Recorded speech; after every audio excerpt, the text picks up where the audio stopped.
Okey. Tak apa, sambil-sambil kita baca dulu. Bismillahirrahmanirrahim. Alhamdulillah wassalatu wassalamu ala Rasulillah wa ala alihi wa sahbihi ajma'in. Assalamualaikum warahmatullahi wabarakatuh.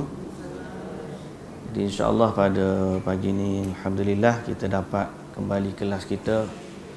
Nampak selesa sikit hari ni. Alhamdulillah. Nah. Malam pun kita susun balik lepas kelas malam, tengok-tengok okey boleh susun. Kita nampak je alhamdulillah lah. Mana kalau amalan selesa lah. Ada kursi, ada meja, ada aircon, ada gapo. Nah. Tinggal apa ni kita letak ni pula apa? Oh, bunga. Pokok belakang tu letak ni tempat buat kopi, bancuh kopi dah. Main-main. Aduh. Ni kelas pukul 8 pun tak apa ni. Hello. Bateri okey. Baik, insya-Allah. Jadi pagi ni kita sambung. Kita baca dari ayat yang ke-254 dari surah Al-Baqarah, muka suratnya 42 dari juzuk yang ketiga. Muka surat 42. Surah 42 ayatnya ayat 254.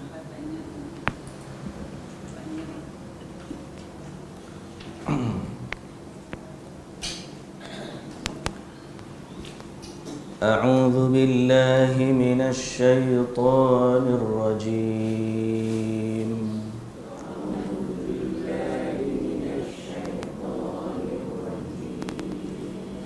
Bismillahirrahmanirrahim.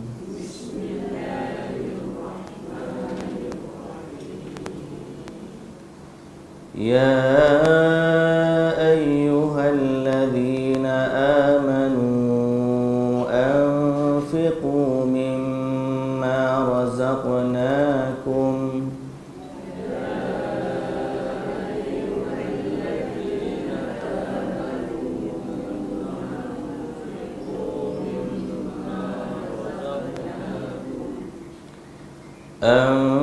أنفقوا مما رزقناكم من قبل أن يأتي يوم لا بيع فيه ولا خلة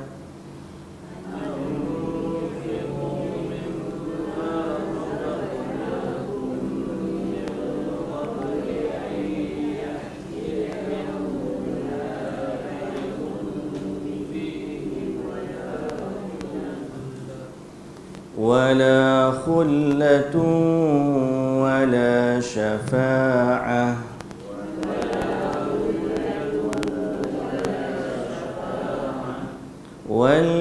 والكافرون هم الظالمون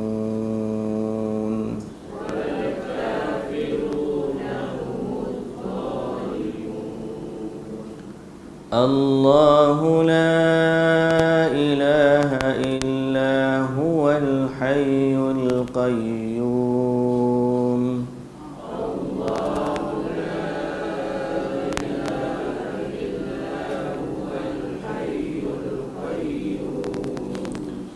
لا تأخذه سنة ولا نوم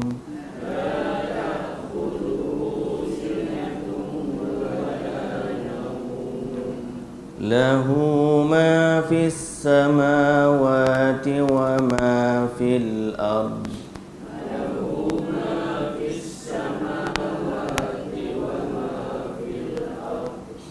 من ذا الذي يشفع عنده إلا بإذنه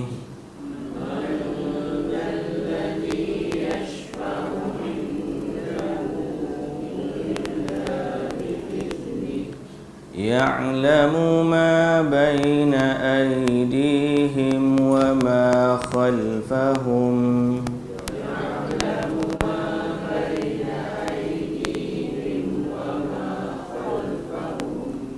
ولا يحيطون بشيء من علمه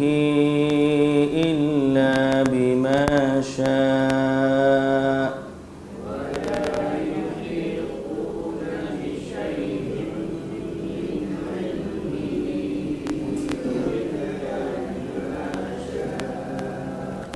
وسع كرسيه السماوات والأرض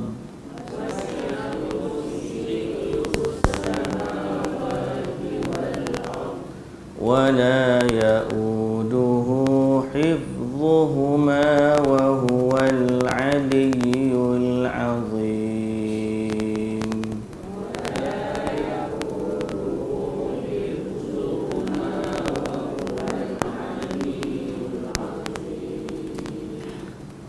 لا إكراه في الدين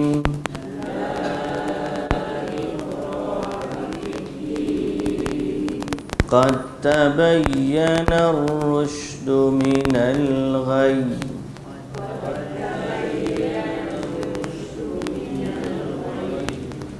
فمن يكفر بالطاغوت ويؤمن بالله فقد استمسك بالعروة الوثقى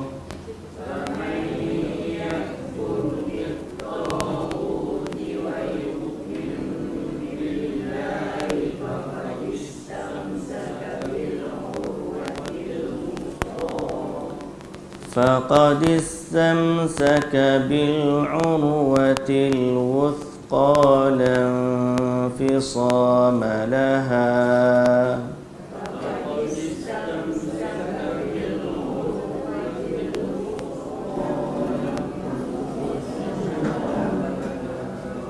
والله سميع عليم.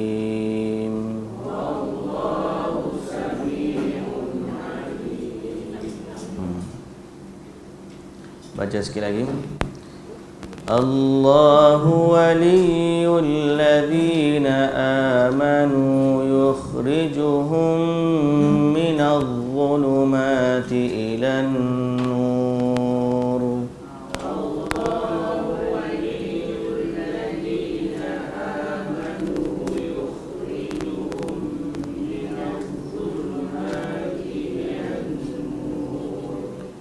والذين كفروا أولياؤهم الطاغوت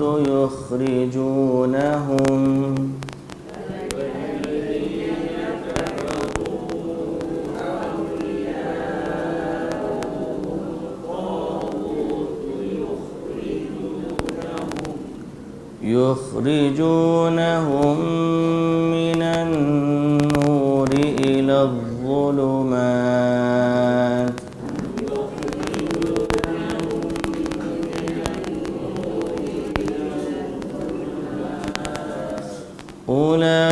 أولئك أصحاب النار هم فيها خالدون.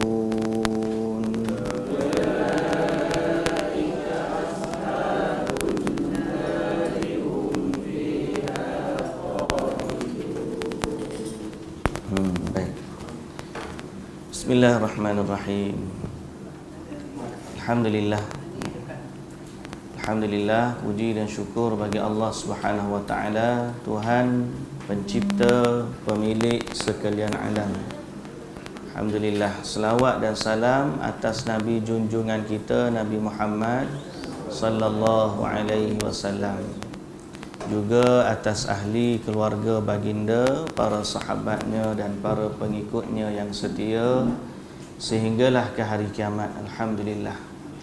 Jadi muslimin dan muslimat yang dirahmati Allah, hari ini hari kedua kita di tempat baru kita ni.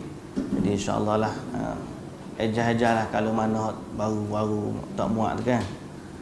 Insya-Allah depan ni ada lagi kosong lelaki yang mari. Baik. Jadi alhamdulillah, kebetulan hari ini pun ayat yang kita baca ayat yang hebat lah, ayat utama. Jadi mudah-mudahan Allah Subhanahu wa taala bagi kepada kita kesempatan waktu dan terus istiqamah untuk kita tadabbur Quran ni, yang mana matlamat daripada kita berdamping dengan Al-Quran ni bukan sekadar untuk kita jadikan dia bacaan semata-mata, bahkan kita nak memfungsikan Al-Quran dalam kehidupan kita. Sebab kadang-kadang contohlah ayat kursi yang orang duk baca tu, banyak je orang duk gantung kat rumah dia. Dah, tapi orang tanya apa benda ayat kursi, panduan dia tu tak boleh nak bagi tahu. Setengah-setengah tu bukan setakat tu, baca ayat kursi tu betul dah, dia pergi baca pula pada tempat-tempat yang tidak diredai oleh Allah Subhanahu Wa Taala, ada atau dalam ruang amal ibadat yang boleh mendatangkan kepada kesyirikan. Pergi berdoa di kubur, sambil tu baca ayat kursi. Padahal ayat kursi itu sendiri menunjukkan kita tak perlulah minta dengan tuan kubur, minta dengan Allah. Makna bertentangan. Sebab apa? Sebab dia tidak faham kandungan Al-Quran dan dia tidak memfungsikan Al-Quran dalam kehidupan dia. So kita dengan tadabbur ini mudah-mudahan Allah Azza wa Jalla memberikan pahala pada bacaan, melembutkan hati kita yang keras, menjadikan dia sebagai hidayah, petunjuk kepada kita, dan menjadikan Al-Quran itu sebagai fungsi ataupun sebagai sesuatu yang memfungsikan diri kita dalam kehidupan kita sehari-hari. Jadi mudah-mudahan Allah merezekikan kepada kita maksud itu, dan kita sama-samalah doa kepada Allah agar Allah dialah Tuhan yang maha memberikan hidayah, dan dialah Tuhan yang maha memberikan kepada kita taufik. InsyaAllah. Sebab tu kata kena ada kopi, dia mari kuih dah tengok. Tengok Cik Yang tengok. Syak kelas baru ni kata. Banyak hikmat dia ni. Baik, insyaAllah. Jadi kita sambung pada ayat kita, ayat 254. Cuba sama-sama buka ayat 254 yang kita dah baca tadi. Baik, firman Allah Subhanahu wa taala, ya ayyuhalladzina amanu anfiqu. Ya ayyuhalladzina amanu, wahai orang-orang yang beriman. Ini biasalah kita pendengar. Tapi dengar saja tu maknanya bila Al-Quran tu panggil kita wahai orang-orang yang beriman, maka justru kita ni, oh insya-Allah, jazakillah khairan. Ini maknanya bila Allah Ta'ala seru kita, ya ayyuhalladzina amanu, wahai orang-orang yang beriman, kita sebagai orang yang beriman kepada Allah kena dengar betul-betul apa yang Allah Ta'ala nak bagi tahu kepada kita. Lalu Allah Ta'ala sebut anfiqu, berinfaklah. Infaklah harta kamu, infaklah apa yang ada pada kamu. Ayat perintah infak Allah Ta'ala dahulukan sebelum daripada lepas ni didetailkan lagi. Anfiqu mimma razaqnakum, infaklah apa yang kami rezekikan kepada kamu, min qabli an ya'tiya yaumul la bay'un, sebelum datangnya kepada kamu satu hari yang tidak ada jual beli padanya, dan tidak ada kawan dan teman yang boleh menolong, dan tidak ada pula wala syafa'ah, tidak ada syafaat pertolongan, wal kafiruna humudz zalimun, dan orang-orang yang kafir itu merekalah orang yang zalim. Mereka itulah orang yang zalim. So kita faham apa ayat ni? Fahamnya Allah Subhanahu wa taala memerintahkan kita sebagai orang yang beriman agar berinfak. Infak harta kita. Banyak ke sikit itu terpulang pada kemampuan dan qadar kita masing-masing. Kemampuan dan qadar kita masing-masing. Yang sikit cara sikit, yang banyak cara banyak. Tak mampu dengan harta, infak dengan perkara-perkara yang lain. Kita mampu bawa kuih kita bagi. Contoh, Kalau kita mampu bawa nasi kita bawa. Apa sajalah infak dia panggil. Ataupun kita infak perkara yang membantu. Kalau zaman dulu nak perang, infak kuda, infak pedang, infak senjata, infak macam-macam. Ruang infak ni terlalu luas. Antara ibadat yang paling luas dia punya ruang lingkup dan cara manfaat macam-macam. Sebab itu antara amalan yang paling orang menyesal, banyak dia tak buat masa dia hidup dan dia bercita-cita untuk dia buat waktu dia nak mati, ialah infak. Dia nak infak. Bila dia mati, dia minta kepada Allah Ta'ala, kata, laula akhartani ila ajalin qaribin fa as-saddaqa wa akum minas salihin. Waktu orang nak mati ni, Allah Ta'ala cerita, dia minta, laula akhartani, ya Allah, kalaulah engkau tangguhkan kematian aku sekejap, ila ajalin qarib, kepada ajal yang dekat. Lalu aku nak buat apa kalau aku dapat masa yang sekejap untuk buat amal ni? Fa as-saddaqa, masa tu aku nak infak, aku nak sedekah. Sebab masa tu masa sekejap. Masa sekejap kita nak buat apa yang boleh pahala dia berpanjangan? Infak, sedekah.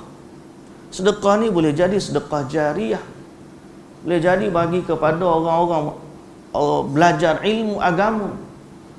Maka selama dia belajar, selama dia solat, tempat masjid yang dia infak, ataupun dia buat sesuatu, maka selama tu pahala berpanjangan. Ini antara perkara yang jariah. Sedekah jariah, amalan terputus, tapi sedekah berpanjangan. Idza mata ibnu Adam inqata'a amaluhu illa min thalath. Amalan biasa putus, tapi yang kekal pertama sedekah, dia boleh kekal. Yang kedua ilmu, dia boleh kekal juga. Solat putus dah, puasa putus dah, tapi ilmu berpanjangan. Yang ketiga apa dia? Anak yang soleh. Anak yang soleh yang mendoakan. Tapi anak yang soleh sampai hidup hayat anak tu lah. Maknanya Nabi dahulukan apa? Sedekah. Yang kedua Nabi sebut ilmu. Yang ketiga Nabi sebut anak yang soleh. Paling panjang sedekahlah mudahnya, umumnya. Tapi ilmu hanya orang-orang tertentu. Kalau Imam Bukhari sampai ke hari kiamat, insya-Allah ilmu dia bermanfaat lah untuk kita, sebab orang akan pakai hadis dia. Baik, tolaklah nak sampai ilmu ni, kalau sikit pun tak apa jugalah. Cuma nak sebutnya berkaitan dengan ayat hari ni, infak ni antara amalan yang besar peranan dia. Sehingga Allah Ta'ala kata, berinfaklah daripada apa yang kami rezekikan kepada kamu sebelum tibanya hari kiamat. Yang mana bila sampai kiamat, tak ada jual beli. Dia masuk jual beli, akhirat ni kita nak beli ke apa? Nak beli ke apa akhirat nanti? Apa kita nak dari akhirat? Pahala tak? Boleh tak nak beli pahala? Tak boleh tak? Wala khullah, nak minta tolong kawan bagi pahala pun tak boleh juga. Wala syafa'ah, nak minta tolong tanpa bagi nak minta tolong, saja-saja nak tolong pun tak boleh. Wal kafiruna humuz zalimun, dan orang-orang yang kafir mereka itulah orang yang zalim. Zalim terhadap dirinya sendiri. Saya ambil ayat ni, kita nak relate dengan cerita beramal sebelum akhirat ni dengan peristiwa yang berlaku dalam minggu ni, dalam dunia ni. Dalam minggu beberapa hari yang lepas, minggu lepas lah kita kata, telah berlaku satu gempa bumi yang besar. Di mana? Morocco, Maghribi. Gempa bumi itu skala dia 6.8 magnitude. Dahsyat lah. Dan Maghribi ni dia kata paling terakhir gempa 390 tahun yang dulu. Lama dah. 390 tahun dulu dia gempa. Tiba-tiba berlaku gempa. Tak pernah terfikir orang dia ni akan berlaku gempa bumi. 2 hari lepas daripada tu berlaku pula taufan Daniel dan banjir di Libya. Habis mati beribu-ribu orang mati. 10,000 dah kat banjir tu. Bila kita dengar berita-berita macam ni, pertama orang beriman kepada Allah, dia ada satu keyakinan bahawa semua yang berlaku di alam semesta ni tidak akan berlaku melainkan dengan izin Allah. Allah Ta'ala kata dalam Quran, wa ma tasqutu min waraqatin wa ma tasqutu min waraqatin illa ya'lamuha wala habbatin fi dhulumatil ardi wala ratbin wala yabisin illa fi kitabim mubin.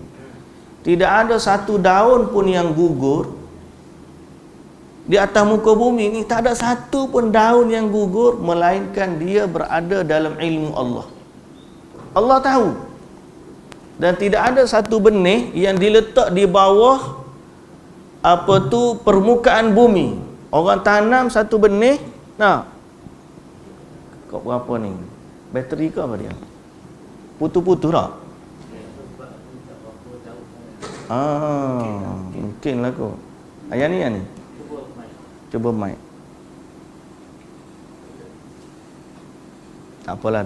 Putus-putus pula. Halo. Belakang dengar? Tak dengar? Ni baru dengar. Ni kadang-kadang ada, kadang-kadang tak ada. Bateri ni kot. Biasanya kalau gini bateri saya ada bateri.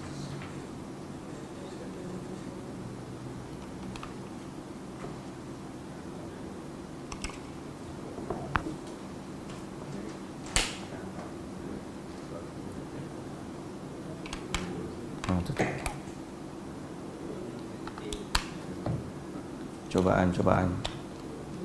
Okey, kita test bateri baru tak? Baik. Bila berlaku tu, pertama kita orang beriman, kita kena tahu tidak berlaku suatu pun kejadian dalam dunia ni melainkan dalam ilmu Allah, dan tidak akan berlaku melainkan dengan kehendak Allah. Berarti gempa tu kita mesti kaitkan dengan Allah Subhanahu Wa Taala. Satu. Yang kedua, kita juga kena sedar bahawa gempa bumi ni sebahagian daripada tanda-tanda kiamat. Nabi SAW sebut tidak akan berlaku kiamat. La taqumus sa'ah. Tidak akan berlakunya kiamat sehinggalah ada perkara-perkara yang Nabi sebut berlaku, banyaknya gempa bumi. Banyaknya fitnah. Zaman jadi pendek, zaman jadi dekat, dan banyaknya pembunuhan, peperangan yang menyebabkan orang mati banyak ramai. Dan antara perkara yang disebut ialah kathratuz zilzal, banyaknya gempa bumi. Dan kalau kita perhati pula 10 tanda kiamat besar, dalam kiamat besar Nabi sebut 3 gempa bumi akan berlaku sebagai tanda kiamat besar. Satu, gempa bumi di belah barat, gempa bumi di sebelah timur, gempa bumi di semenanjung tanah Arab. Campur lagi hal lain tu, Dajjal lah, Ya'juj Ma'juj dan sebagainya. Baik, setelah itu, kalau bila kita tahu berlaku kiamat ni kira dekat dah lah. Tanda kiamat ni dia bukan tanda yang macam signboard alamat kita dah. Dalam bahasa Arab, tanda kiamat ni dia adalah tanda yang menunjukkan kedatangan sesuatu. Seperti contoh, kita tengah bawa kereta. Tengah bawa kereta, tiba-tiba lalu kereta motor polis trafik. Dia pun kata tepi, dia buka jalan. Maknanya kita tahu ada sesuatu nak datang. Lepas tu datang pula yang kedua. Ni bukan orang biasa ni. Lepas tu mari pula kereta peronda. Menteri kau kita kata. Lepas tu 2-3 buah pula kereta peronda. Jadi hak mula tu mari kecil. Hak ni mari besar. Lepas tu lalu. Rupa-rupanya kereta raja. Maknanya apa? Ada hak kecil, ada hak besar, ada benda-benda yang betul-betul akan berlaku. Biasanya hak besar ni dia datang sejurus sebelum daripada hak betul-betul tu nak datang. Hak mula-mula tu motor dulu. Kemudian kereta peronda, lepas tu kereta besar. Kereta orang besar. Dalam kiamat ada 3 benda tu juga. Pertama, tanda kiamat kecil. Mari dulu tanda kiamat kecil. Lepas tu mari tanda kiamat besar. Lepas kiamat besar tu, maka berlakulah yang betul-betul kiamat. So bila berlaku kiamat kecil, banyak sungguh dah tanda-tanda hak kecil ni. Hak besar tak berlaku lagi lah. Tapi kita pun tak tahu kalau dia berlaku. Nabi SAW sebut, bila dia berlaku ni, dia seperti rantaian manik yang terurai dari talinya. Makna datang tu dia bukan kata mari satu habis selesai, lepas tu datang pula, habis selesai, datang pula. Tak. Tanda kiamat besar ni bila dia datang tu berturut-turut dan serentak. Makna masa itulah Dajjal datang, masa itulah juga Nabi Isa turun. Dan masa itulah juga orang akan diuji dengan Ya'juj dan Ma'juj. Mungkin selang waktu dia tu tak adalah kata kena tunggu masa habis Dajjal dulu, berapa ratus tahun baru mari pula Nabi Isa. Tak, Nabi Isa akan serentak dengan Dajjal sebab dia yang akan bunuh Dajjal. Lepas bunuh Dajjal, mari pula ujian bertalu-talu, Ya'juj Ma'juj pula. Lepas tu mari pula dalam keadaan begitu, binatang yang melata yang keluar. Dalam masa tu juga dekat-dekat tu, tiba-tiba terbit matahari daripada ufuk barat. Tiba-tiba berlaku pula gempa bumi. Kemudian berlaku pula api yang keluar daripada, seperti orang panggil manik yang terputus dari tali. Dia berturut-turut tapi dalam keadaan serentak ataupun laju. Cepat. Kalau hak tanda kiamat kecil ni, jauh dia. Rupanya rombongan tu ada 5 minit lagi nak mari. Mula-mula tu lalu dulu. Pas mari pula kali kedua. Dia jauh. Tapi bila mari kiamat besar, dekat. Dan salah satu tanda kiamat besar yang saya sebut tadi, 3 gempa bumi yang besar. Satu di Maghrib disebut. Maghrib ni belah barat. Morocco tu nama dia Maghrib lah. Tapi kita tak kata besar lagi lah, wallahu ta'ala, sebab cuma ni termasuk daripada tanda-tanda kecil. Bila tanda-tanda kecil, maka kita pun ambil perhati ayat ni. Allah Ta'ala kata, sebelum kiamat kamu buat amal lah. Masa ni kerja kita sebagai orang beriman, nombor 1, menguatkan iman kita. Kita kena, apa sajalah ni berlaku, kembali kepada Allah. Kuatkan iman kita. Sebab Allah Ta'ala kata, wal kafiruna humuz zalimun. Kalau orang tu dia kafir kepada Allah, mereka lah orang yang zalim. Dan saya baca dalam surah Yunus ayat 102, Allah Ta'ala kata, qulinzuru madza fis samawati wal ard wama tughnil ayatu wan nuzuru an wama tughnil ayat wan nuzuru an qaumin la yu'minun. فهل ينتظرون إلا مثل أيام الذين خلوا من قبلهم قل فانتظروا إني معكم من المنتظرين. Allah Ta'ala kata, qul inzuru madza fis samawati wal ard. Kamu tengoklah apa yang berlaku di sekitar kamu, di langit dan juga di bumi. Padanya ada tanda-tanda kekuasaan Allah. Tujuannya Allah Ta'ala nak suruh kita ni sedar. Cumanya Allah Ta'ala sebut, wa ma tughnil ayatu wan nuzuru an qaumin la yu'minun. Tanda-tanda ni dan peringatan dari Rasul tidak berfaedah bagi orang yang tidak beriman. Nah, kalau orang tu tidak beriman, nombor 1, dia akan tengok benda ni, bencana alam, dia kata. Kenapa ni berlaku? Sebab adanya pengumpulan awan. Sebab apa berlaku gempa bumi? Sebab pelik dia begini. Kita orang beriman, kita tahu semua tu. Tapi mendahului semua penjelasan itu ialah yang menggerakkan pelik tu adalah Allah. Yang mengumpulkan awan dan menjadikan proses kondensasi berlaku daripada wap air naik berkumpul di langit dan berkumpul dalam awan, bergerak ke sana ke sini ditiup angin. Semua tu berlaku dengan kekuasaan Allah. Betul lah Allah Ta'ala kata, wa ma tughnil ayatu wan nudhuru an qaumin la yu'minun. Orang yang tak beriman tidak akan berfaedah baginya tanda-tanda yang Allah bagi. Tapi orang beriman bila tengok benda macam ni, dia pun kata, ya Allah. Sama juga kita pun ada tanda juga tuan-tuan. Kita pun ada juga tanda kiamat ni, tanda kiamat kecil. Kiamat besar tu tanda dia. Kiamat kecil ni apa dia? Kiamat kecil mati kan? Kiamat kecil ni mati. Ada tak tanda-tanda kematian? Ada. Ni fotobik putih. Betul. Nah, ni tanda. Allah Ta'ala bagi kepada kita tanda. Jadi bila kita dah mula berusia, walaupun muda tu berasa muda sama. Kalau tanya ustaz berapa? Muda lagi. Kalau jumpa 10 tahun lagi pun tanya, muda lagi. Kalau panjang umur lah, mudah-mudahan Allah bagi umur panjang dalam amalan yang baik. Muda tu sama, tapi tanda tu Allah bagi supaya kita ambil peringatan. Pertama, iman. Nombor 2, masa-masa yang macam ni, bila datangnya musibah, kita kena memperbanyakkan taubat. Taubat mana? Sebab kita pun tak tahu masa kita ada masa banyak mana.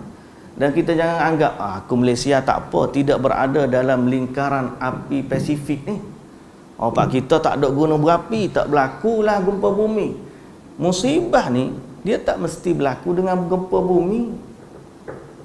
Allah Ta'ala kata, fahal yantazirun, ayat 102 surah Yunus tadi, fahal yantaziruna illa mithla ayyamil ladina khalau min qablihim.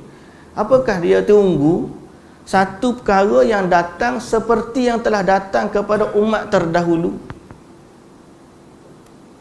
Umat terdahulu macam mana?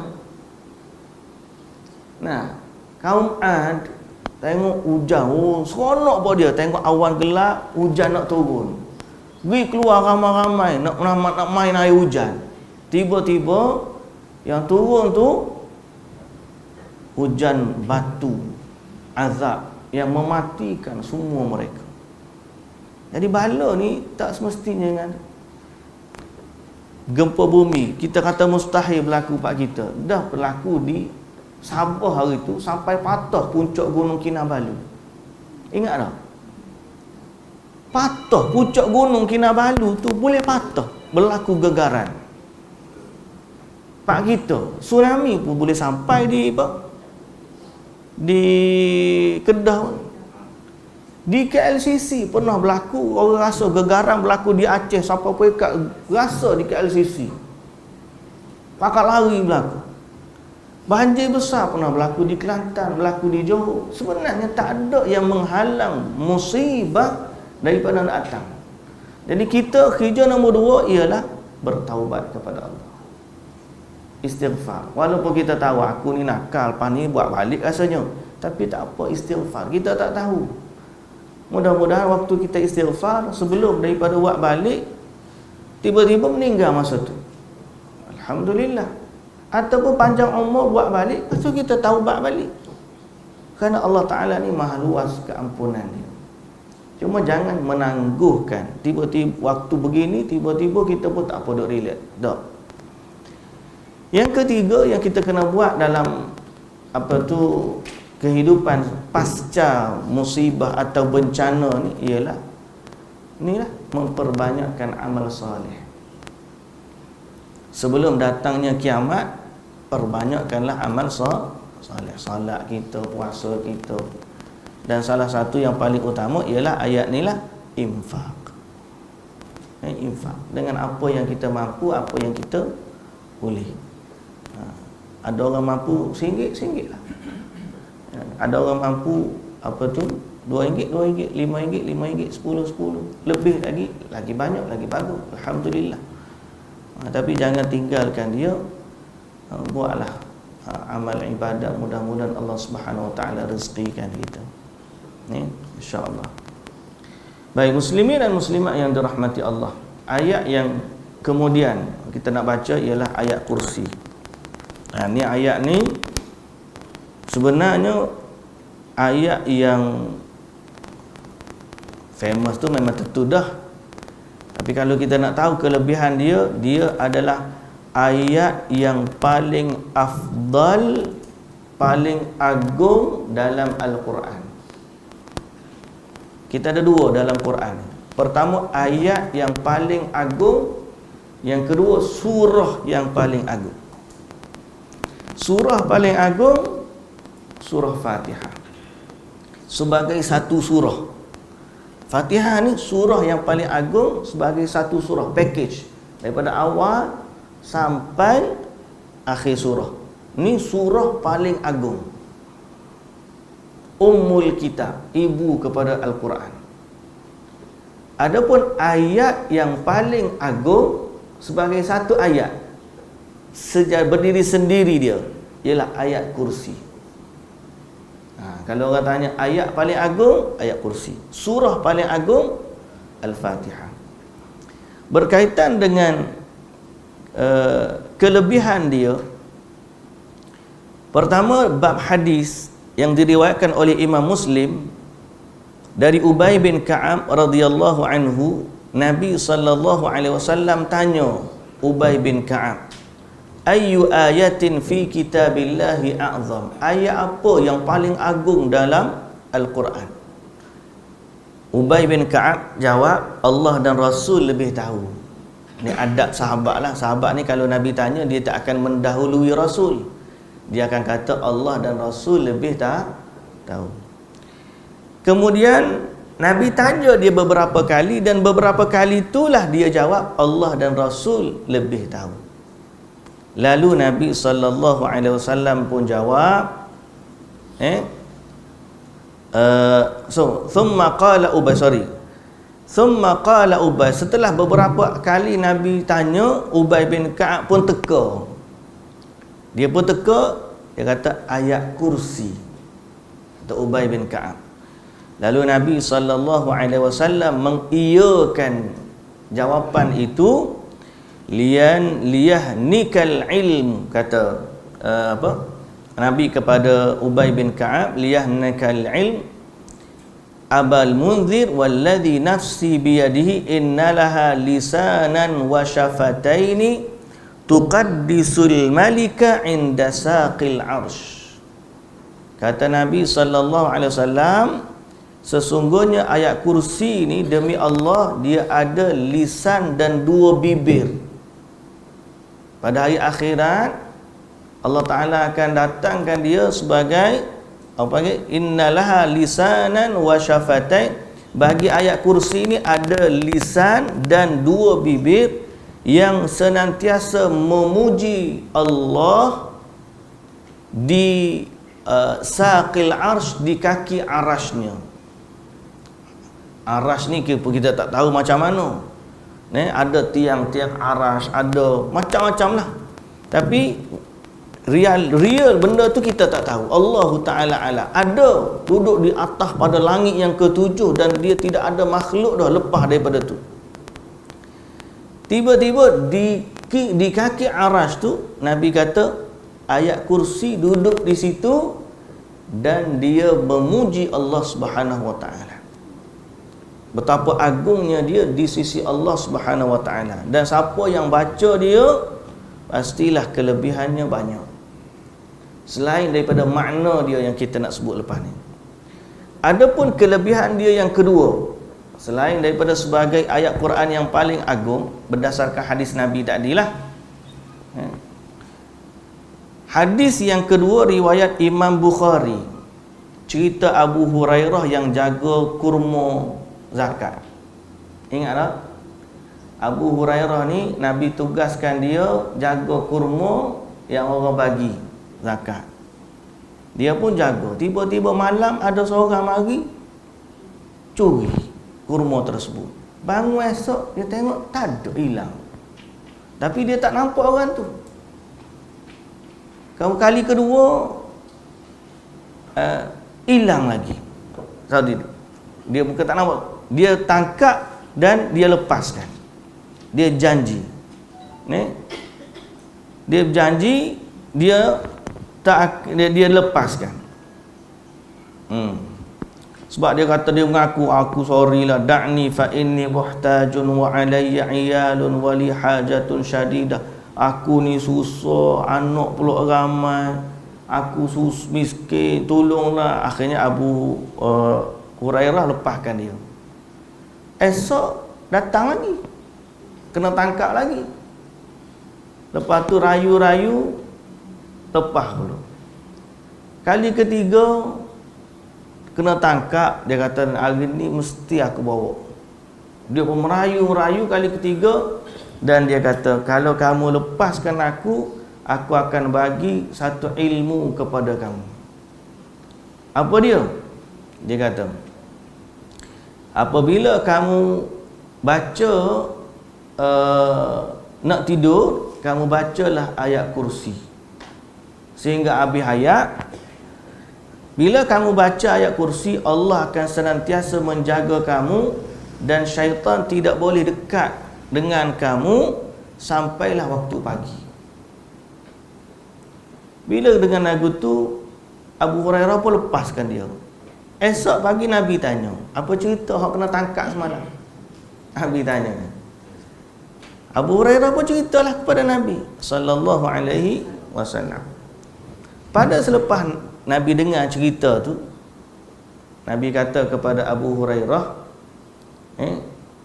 Nabi kata, ama innahu sadaqaka wa huwa kadzubun. Dia telah bercakap benar dengan kamu padahal dia pendusta. Dia ni penipu, tapi hak dia bagi tahu kamu ni benar. Lalu Nabi kata, mu tahu tak siapa yang cakap dengan kamu 3 hari dah ni? Abu Hurairah kata, aku tak tahu. Nabi SAW sebut, dzaka syaitan. Dzaka syaitan. Hak tangkap tu kamu, cakap dengan kamu, hak ajar kamu tu, sebenarnya dia adalah syaitan. Dan syaitan sendiri bagi tahu, kalau kamu baca ayat kursi, tidak ada syaitan yang boleh ganggu kamu sampai kamu bangun pagi. Nabi kata dia bercakap benar padahal dia pendusta. Ini salah satu daripada kelebihan yang ada, beberapa kelebihan daripada ayat kursi. Dan memang syaitan sangat takutlah kepada dia. Waktu antara ayat ruqyah yang kita baca nak hilangkan gangguan syaitan ialah kita baca ayat kursi. Cuma kena faham satu lagi, orang yang baca ni dia ada beza-beza. Ayat Quran ni bagaikan senjata. Boleh faham? Senjata yang ampuh. Tapi dia juga ada kaitan dengan orang yang membacanya. Macam kita ada keris tameng sari, bui kat kita, nak bersilap pun tak pandai. Setakat tunjuk keris lah.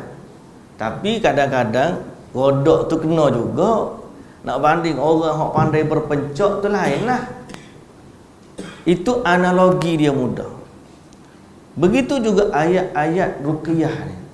Ibnul Qayyim menyatakan dalam kitabnya Ad-Da' wa Dawa, cerita bahawa ayat Quran ni memang ruqyah.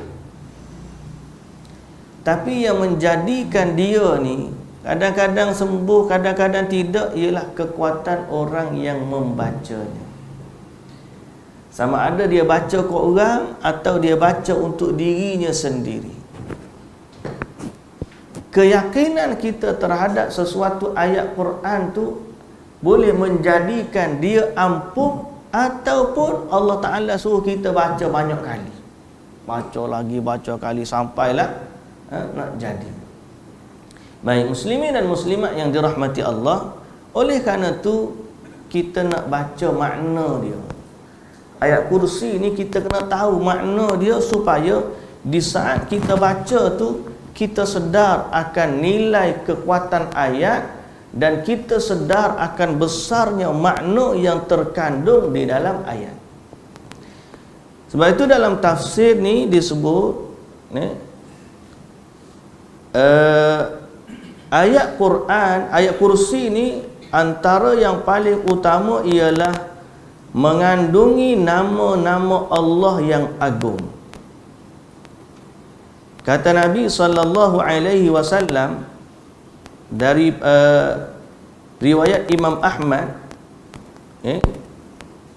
dari Asma bin Zaid bin Yazid bin As-Sakan, dia berkata, aku mendengar Rasulullah SAW berkata pada dua ayat, iaitulah ayat Allahu la ilaha illa huwal hayyul qayyum dan ayat Alif Lam Mim Allahu la ilaha illa huwal hayyul qayyum inna fihima ismallahil a'zam. Dalam dua ayat ni ada dua nama Allah yang sangat agung, iaitulah Ya Hayyu Ya Qayyum. Jadi pada ayat kursi itu ada dua nama Allah yang agung, sehingga Nabi SAW sebut Ismullahil A'zam alladhi idza du'iya bihi ajaba. Ismullah, nama Allah yang agung yang mana bila Allah diseru dengan nama tersebut dia akan mengabulkan doa yang dipanjatkan. Berada dalam 3 surah.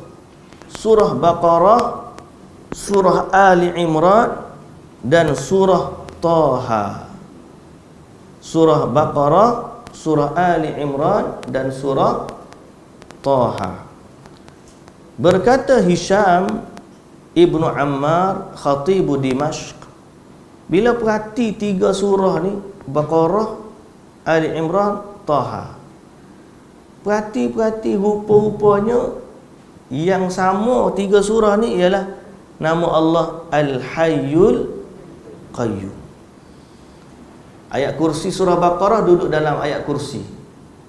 Surah Ali Imran duduk pada awal surah Ali Imran. Alif Lam Mim Allahu la ilaha illa huwal hayyul qayyum.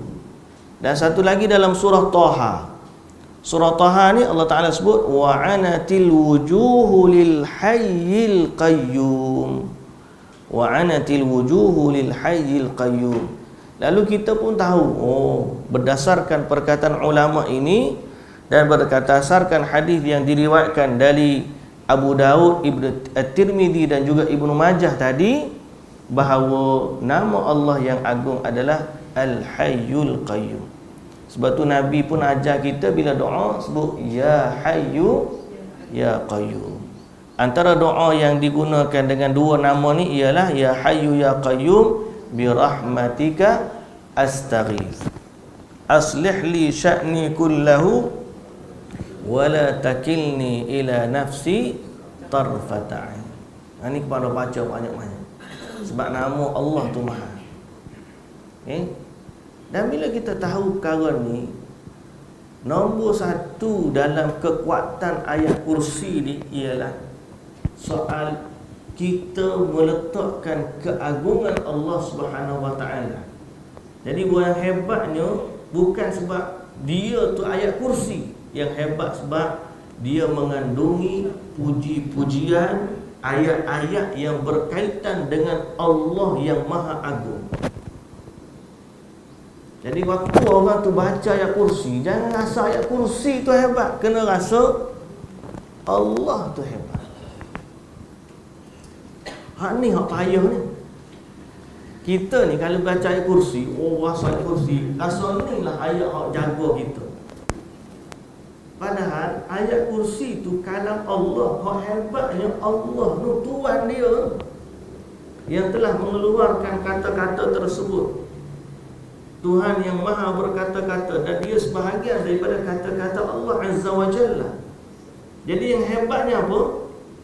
Allah. Lepas tu bila kita baca Quran, kita tahu Pak, yang payah nak dapat bila kita nak baca atau nak amal tu, ialah nak sinkroniskan antara apa yang kita buat dengan keimanan yang ada dalam hati.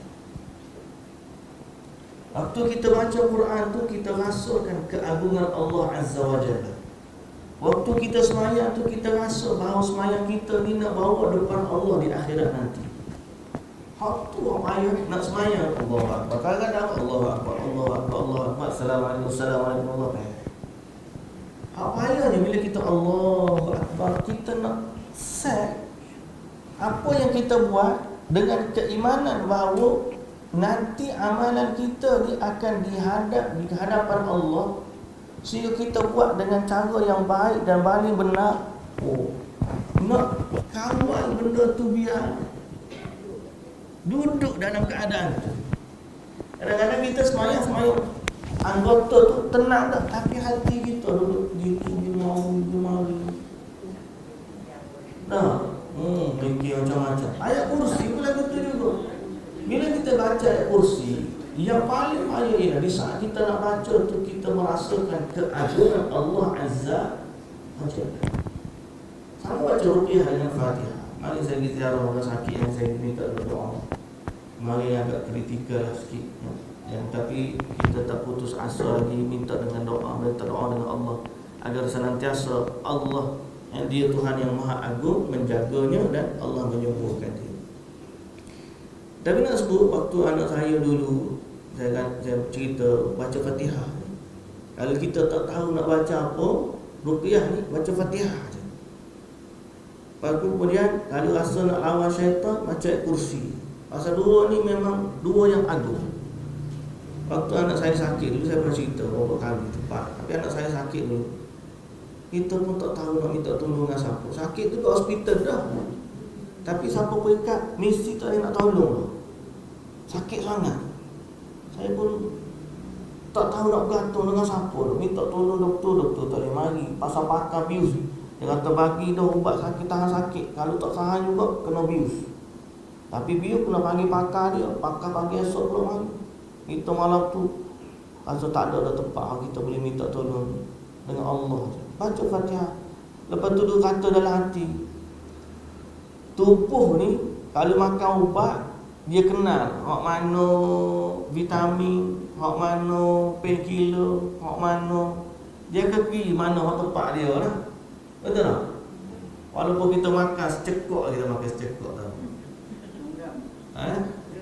Satu genggam, segenggam ubat tu, kita ambil ubat tu, ada 10 biji, pupuk makan, minum. Tapi hak cimani jadi untuk cimani. Darah tinggi, darah tinggi, dia tahu dia lagi mana. Betul tak? Pasal apa?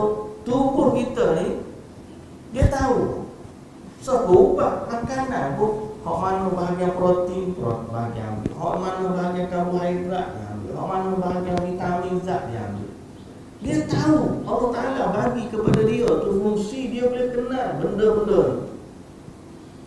Bila saya tu baca tu, saya pun kata, ya Allah, aku minta kata, tubuh ni kalau dia kenal vitamin, mesti dia kenal ayat Quran.